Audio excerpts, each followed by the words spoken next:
producing. She's productive. And she goes to Abram and she says, this is all your fault, because if you would have spoken to God and asked God about how I could fit into this thing, we could have probably avoided this. But because I didn't know how I was going to fit into this, I became afraid and I brought Hagar into this thing. And now Hagar hates me and I'm jealous of Hagar because Hagar has a child with you. And what does Abram do? He does the next thing that he shouldn't do.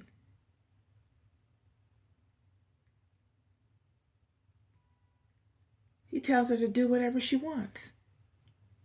Again, he doesn't stand in a kingly manner. He doesn't have the wisdom of Solomon. Abram is just looking to capture everything on the table that God has for him. He's not getting caught up in a domestic affair that will potentially take him out of alignment. He's not going to the right or the left with it. He's staying in the middle because he doesn't want to get himself caught up in anything that's going to take him out of alignment with God. He's playing the middle ground. He's doing what Job did when he was in Egypt amongst Jethro and Balaam. He's not making any executive decisions. And so Sarah deals harshly with Hagar, so much so that Hagar runs away. And she goes into the wilderness, and an angel meets her there.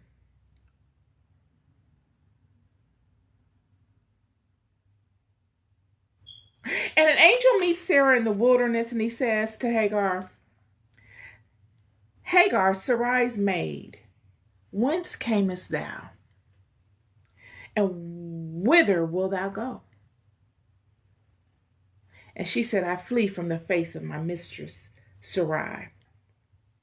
And the angel of the Lord said unto her, return to thy mistress and submit thyself under her hands.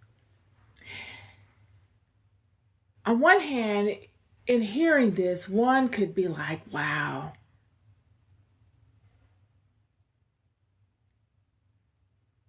This woman has run away from abuse. It's an abusive, toxic situation. One in which she feels powerless in. She's been born into royalty. She has seen levels of royalty that both Sarah and Abram have never seen before. She has been regarded and cared for in ways that they know nothing of.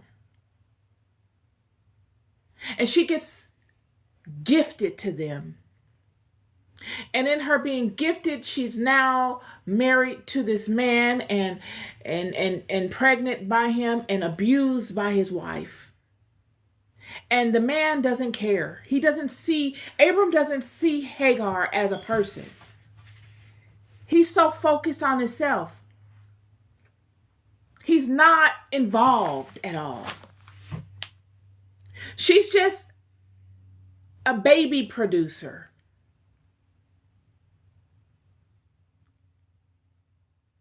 And the environment is extremely toxic.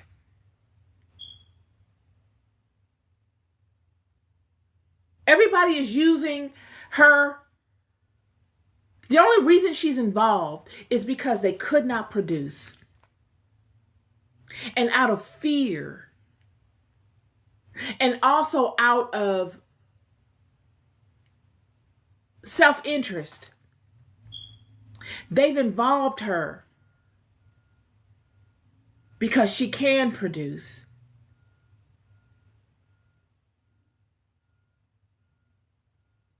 And they would like to take what she produces only and discard her. And she knows it.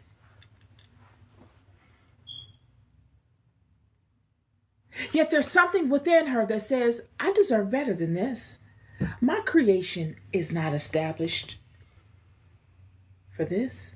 I wasn't created for this. You never hear Hagar in any of her activities bowing to her situation.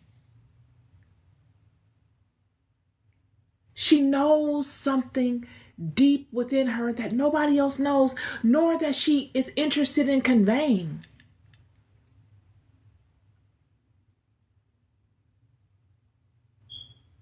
She knows her worth. She knows who she is. And this is the problem. It's as if her worth is offensive. The fact that she knows her worth is offensive.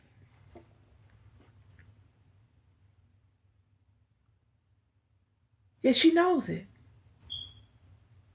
And the angel of God comes upon her and calls her by this strange name, Hagar, Sarai's maid.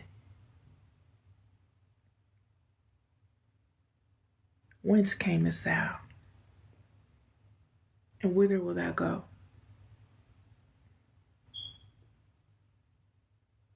You see, and the angel coming upon Hagar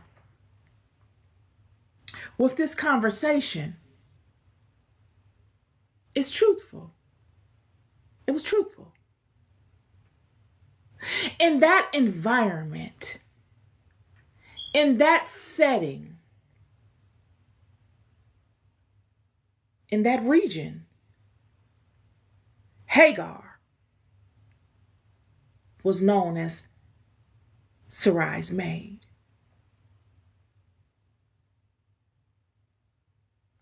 But listen to what he says.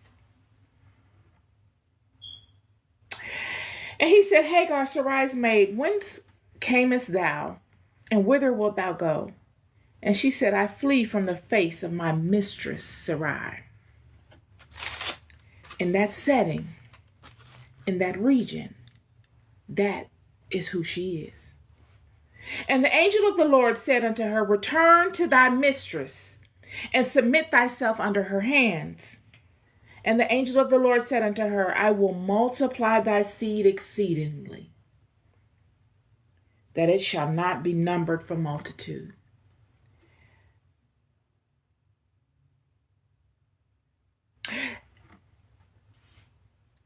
He gives her a promise bound to that particular house in that particular region. And he says to her, return and submit thyself under her hands, and I will multiply thy seed exceedingly, that it shall not be numbered for multitude. So what we find here is the same thing that happened to Abram.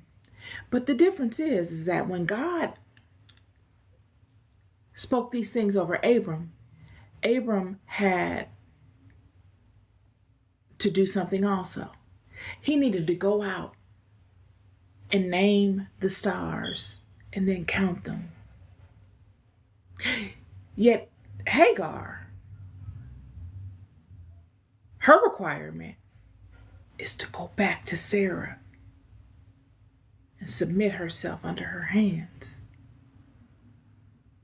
Yet in both instances, the promise is that if you do these things, I will multiply your seed exceedingly.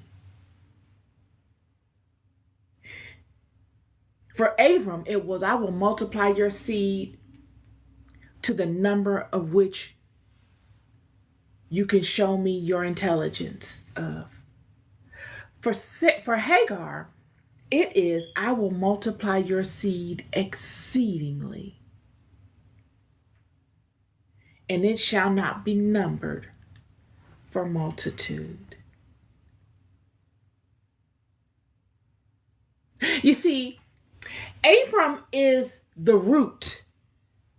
And now what Sarah has done out of her fear is included Hagar in capturing the promise of Abram's root. Yet, if Abram didn't have the wisdom to name the stars And then to be able to count them,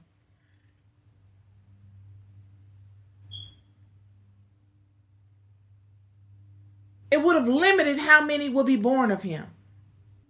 Abram's ability to obtain and stand in and speak to vast amounts of planets and stars created the bucket, the well from which Sarah's seed and Hagar's seed will be multiplied from.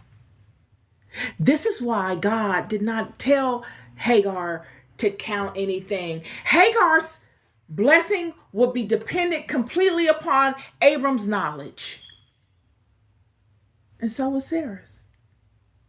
They would have to split it down the middle. So that number is ambiguous.